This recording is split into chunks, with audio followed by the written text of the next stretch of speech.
Well, I know you were headed right back home after you finished this meeting with Lisa Wolf and Vince McMahon. Was it just left where they were going to let you know, and now you're going home to tell your bride that, hey, I'm not sure where we go from here, or what do you remember of that day? It was a hard phone call. I called her on my cell phone on my way home, way out of there, and she couldn't believe it. It wasn't the fact that we were broke, because we'd saved money. We had stash money that we were cool with. It just she didn't. Things seemed to be going so smoothly, and I didn't bring a lot of the problems of work home. To be honest with you, just enough's enough. When I left Stanford and drove to my place in Norwalk, uh, I was done with it. I didn't need to carry it in the house and bag it up like groceries and come in and set them on the counter and say, well, here we are, honey. She deserved better. So, but we had to make some decisions, and one was lodging. So we bought another place in Atlanta because I loved living in Atlanta. It's a lot of fun. So that's kind of where we were there. We just had to start making plans. And I think she was still flying. So there was a little money coming in there, and we just saved some money. And it was before uh, uh, all these appearances started popping up. Hell, Conrad, you and I could do an appearance every weekend. Yeah. We really could if we wanted to. Uh, and I know that Lawler looks forward to doing them because he gets out of the house, same as me. You get out of the house, you're around your friends. This lineup on next Friday, August 2nd, is powerful. It's powerful for wrestling. It's powerful for football. It's just a great opportunity to get some cool pictures and sign stuff that you never thought you might get the opportunity to do. So I'm excited about this thing. I'm a football fan, so hell, you don't think I ain't gonna get some pictures taken? You damn right I am. I expect those guys to drop by our table and say hi, and I'll be that fat guy with a black hat on next to the other older guy with a crown, and we'll entertain you. And we appreciate your business.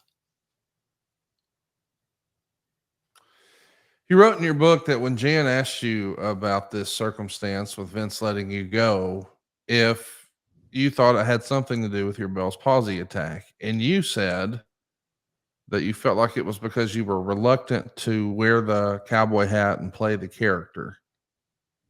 You actually did an interview with Wade Keller on May 29th about it, and it ran in the Torch.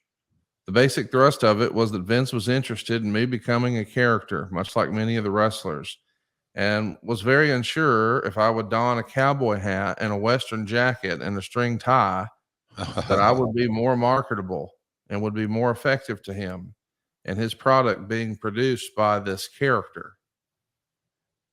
I felt very uncomfortable about doing it. Came to an impasse since I wasn't interested in doing that. Do you, obviously we know now your cowboy hat is iconic. I mean, it's a part of our logo for Grilling JR. Right. With the benefit of hindsight, how do you feel about you digging your heels about this way back when? Were you wrong? Was Vince wrong? Is it somewhere in the middle? Conrad, I think I was wrong. I made too big a deal out of it when it wasn't. It was costume, television apparel. Uh, that's like an actor going to the director saying, "Do I have to grow a beard?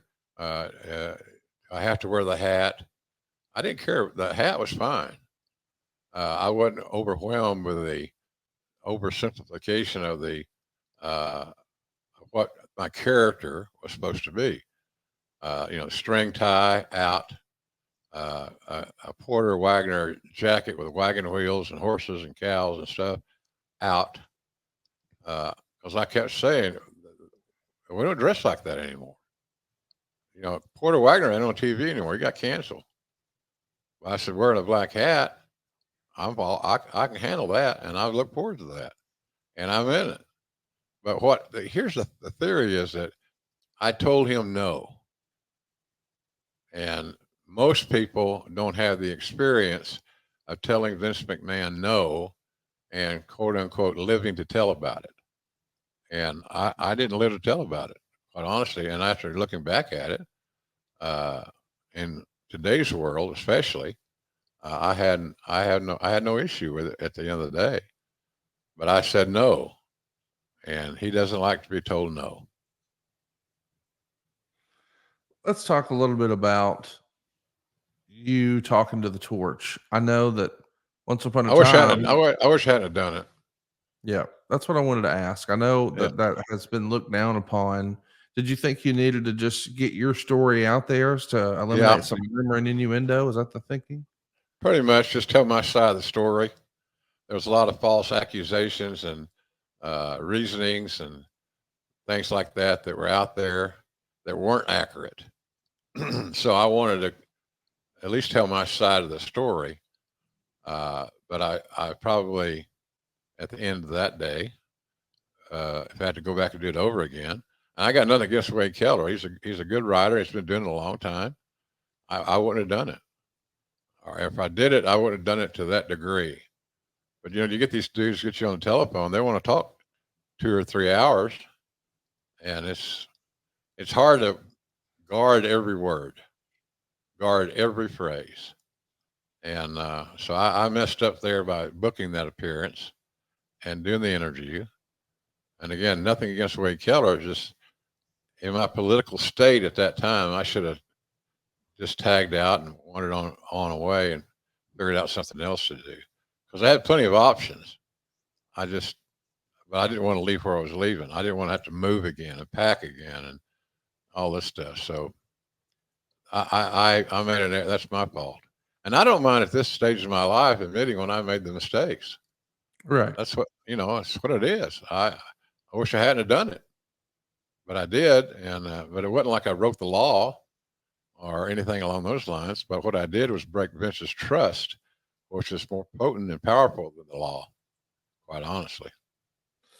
Just to remind everybody, you were sort of the voice of WCW there for a bit. And then when Eric Bischoff comes in, he thinks maybe you sound too regional. He wants you to focus on sales. You're no longer going to be in the A chair. You're also still doing Atlanta radio. And when you decide to switch jerseys, all of a sudden, Atlanta, one of the most powerful sports stations, now is Radio WWF. I'm sure that was maybe something you were thinking about as you realize, oh no, I'm leaving WWF now too. Did you think you had burned a bridge in WCW and maybe that was the reason it was necessary to do this Wade Keller interview? Well, maybe. It's just ego says defend yourself, and my ego sometimes can get too strong.